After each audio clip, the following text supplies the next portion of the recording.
All right, here we are back on lecture 2. A couple things. I realize maybe sometimes I should do the homework assignment first in case some of you don't sit through the lecture. But this one will be shorter. I want to quickly just finish up chapter 1, the important aspects to make sure that you understand. I know that we've talked in depth about potential consequence of primary language loss. And we know that as ELL teachers, that we want to promote the L1 at the same time as the L2. That's absolutely okay, and that's what this chapter talks about, that we want to respect and embrace that the learners L1, their heritage and their culture, and that's fundamental in addition, of course, to teaching English. Also, the last section I thought was an important reminder.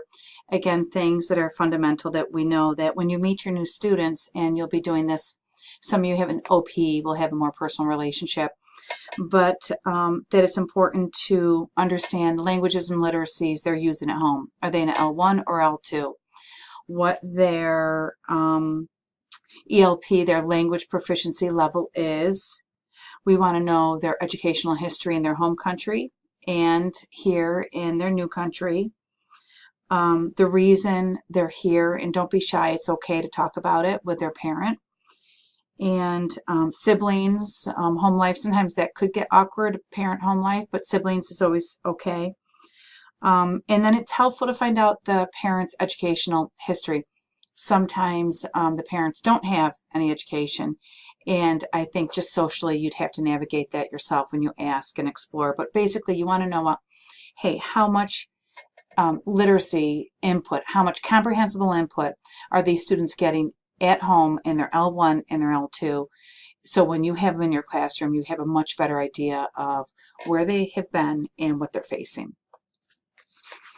Okay, and the summary just again reminds us that everything we know, English language learners are diverse, that we want to celebrate their L1 and their heritage. The population continues to grow. I think the population's up to almost 12% here now in the US, which means you're all going to have jobs very quickly. And that we want background information as much as we can on our students. Okay, that's it for chapter 1. Chapter 2 goes into linguistics, and I want to remind you, and we talked a lot about this in the linguistics course you took last fall, that as an EAL teacher, you don't have to be, you're not a linguistics teacher. You're not teaching, we know, you don't teach traditional grammar. But the chapter just goes over some fundamentals you should know, that you should understand syntax and morphology and phonemes. You don't have to have a super deep knowledge, because remember, it's okay to tell students, I'm not sure, I have to look it up. But you should have a pretty strong concept of what these terms mean and have examples. And this is what chapter 2 in the book does. It's a great reminder of the entire linguistics course that we did last fall. So I think you'll like chapter 2. Also, a couple other things. I will put the grade book up this week, so you don't have grades yet, but hopefully by next week on the video I'll be able to talk to you about your grades. Oh, that the discussion board for when the times are, hopefully Monday might be better. I asked you to please let me know for that. And gosh, I think I'm looking here at my list. I think we did everything else. I thought there was one other thing, but I think that's it. All right, so that's it for today. Next week, oh, no. The other assignment is this week I want you to do a file folder activity.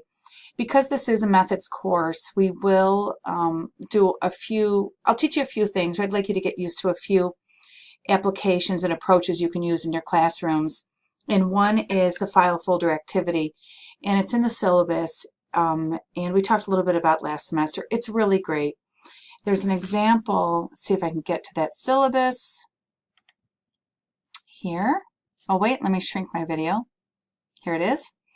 And what it is for students, it's for students when they need a little bit of independent work.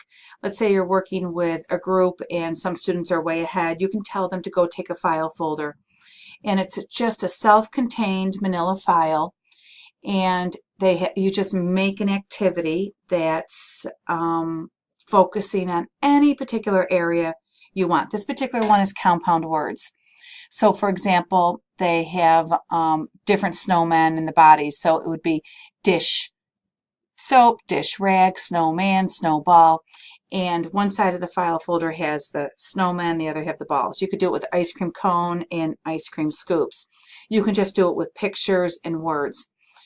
And what I'd like you to do, let me see if I can make this bigger again, is just get a file folder like this. And you could, on one side you could have, and this is for, I'd like you to do for primary level, so kindergarten, first, second, or third. And think about things they're learning. Of course, we want things in context, and kids learn about shapes and colors and things around the room, school supplies, pencil, pen, paper, things around the planet, sun, flower, grass. And you could just do straight vocabulary, and they could match words. You could do colors, you could do shapes. And it's something that is self-contained. So you might want to put a pocket. You can design it however you want. And anything you do, I'd like you to keep forever, because you won't believe in 3 or 4 years when you have a job and you think to yourself, oh my gosh, I did that file folder activity. And so you might want to label it and have a little bit of fun, something you're interested in. It's self-contained, an activity that would take anywhere from 5 to 15 minutes. So choose what you want, have a little bit of fun with it. If you don't get it quite right this week, that's okay. This is hard because I'm not with you. It's hard to show an example, but I think you understand what the activity is. I do need the hard copy though. So I have my mailbox in the teacher's room where the photocopier is, the hard wooden mailbox. If you're done, you can slip it in there by next Monday, and I'll look at them and give you feedback. I'll share them here on our video. It'll be fun to look at them and talk about them.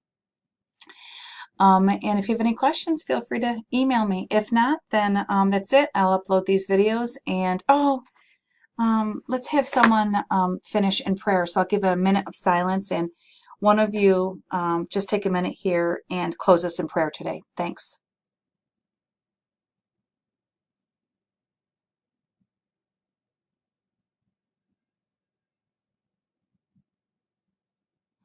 All right. Thanks. Appreciate it. Love you guys. See you soon. Bye.